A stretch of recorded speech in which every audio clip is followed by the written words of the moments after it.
I'm here with a very easy subject, numbers. The mind of numbers in Turkish is completely the same as English. In this video, I will give you the meanings and your task is to memorize. I will try to be fast. So let's start.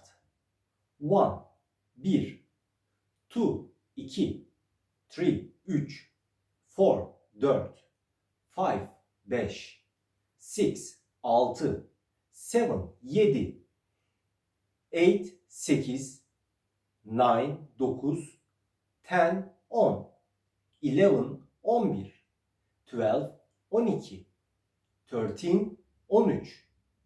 As you see, after 10, we just put the number. So I will continue 10 by 10.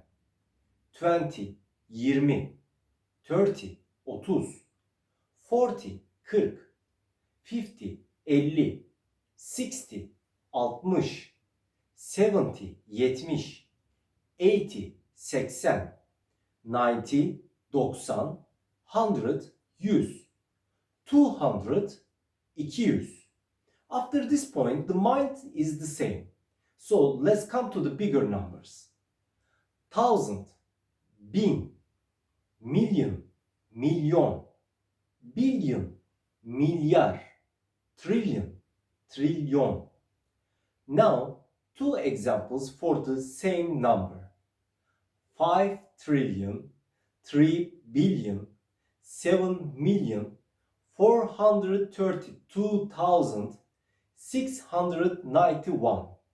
In Turkish, 5 trilyon, 3 milyar, 7 milyon, 432.691. If you have any question or feedback, please write us. I will reply all comments. See you in next lesson.